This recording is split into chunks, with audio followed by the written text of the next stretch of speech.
Hello, I'm Charlie Zisette, Executive Director of the National Armaments Consortium. Today, we bring you the NAC's latest Meet a Member conversation. This will be a series of short discussions with NAC members with the goal of expanding our understanding of who's in the NAC network, learning about some of the innovative work they're doing, and understanding how this work helps provide our warfighters the technical edge that they need. So let's get to business. We're joined today by Steve Fox, the Vice President for Power and Actuation Systems at Marotta Controls. Steve, welcome and thanks for being here today. Thank you, Charlie. I'm happy to be here and happy to talk to you today.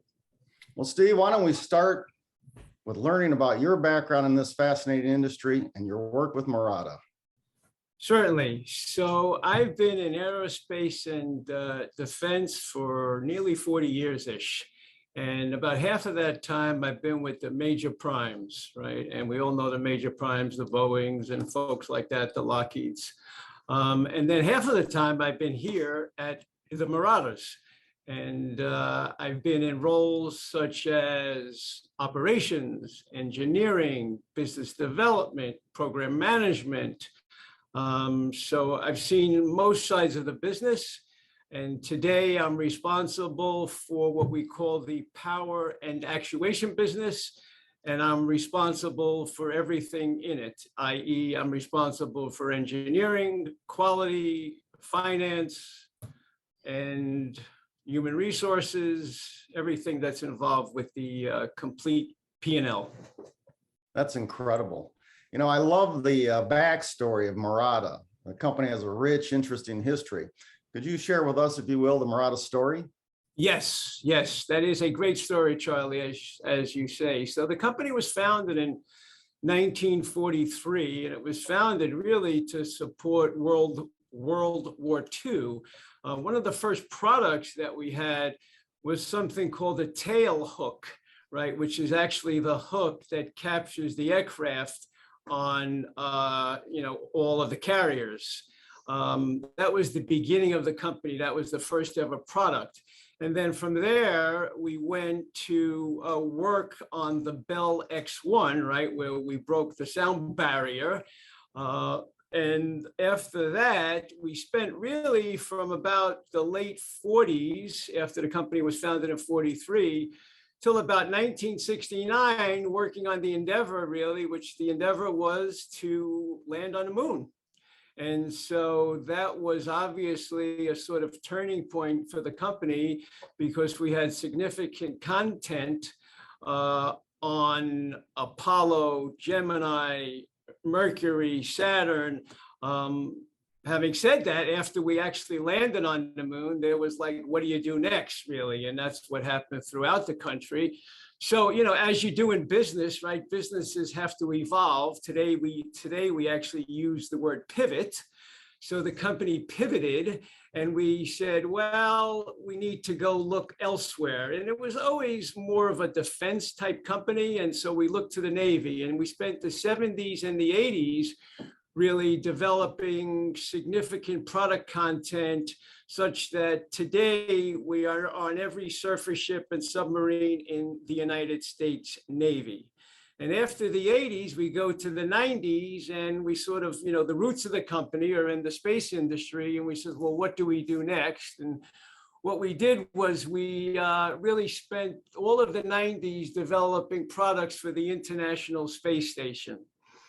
So that was good from a technology standpoint. It wasn't really good from a business standpoint because they only make one space station. So that product didn't have a lot of legs for us. So then in the OOs, we says, well, once again, you know, to use that word pivot, how do we pivot? What do we do next? And we says, well, we need to build on the legacy of the company, which is really pneumatics. And says, you know, well, we used to make pneumatics, i.e. just valve components. Well, how can we make pneumatic systems? And that's when we developed these pneumatic systems, which are used for missile seeker cooling and weapons ejection. And so those were all the OOs. And then in the 10s, we says, well, we still need some more products. And we says, you know, we love to do things that are difficult and things that other people don't do. So we went into actuation, and actuation for really, not like actuation for things that control doors, but things that control missile fins, right? And things that go really fast and have to really sustain some significant loading. So we went into power actuation, and we're on several significant missile systems with all the primes. Now, that's just absolutely amazing. What an impressive story. So let's fast forward to today. How has the company evolved to what you're doing today? So today, right, so in 2021, 2022, we're continuing to develop now power systems for now aerospace applications, right? So most of our, content was, if you will, in either outer space or undersea. And now we're developing significant content for aerospace applications with some of our power systems that we've been working on. And also additive manufacturing, we're trying to employ where it seems most appropriate. So that's some of the latest stuff that we're doing with regards to both power actuation and power systems. That's really impressive. Now that you're picking up additive manufacturing, I understand you're also now starting to venture into hypersonics as well. Yes, so a lot of the hypersonics that we're doing is about the additive manufacturing. It's about actuation. When you talk about additive manufacturing, we're also going to be the first company to actually field some additive manufacturing aboard a U.S. submarine, which is a first. That's really impressive. Well, last but certainly not least, after being a longtime member, Marotta received your first award through the NAC's DOTC OTA, and that is really great news in collaboration. Is there anything you can share about that award? So we're pretty excited about that award, because that award, we also have some other content that is tangential to that award with some of the primes, because that award falls under the long range precision fire umbrella. So it's really an adjacent technology that we're developing that we already have in some other markets. So that's why that's even more exciting for us, this particular Datsy Award. And the Datsy Award was awarded to us on May 30th of 2021 and runs through May 30th of 2024.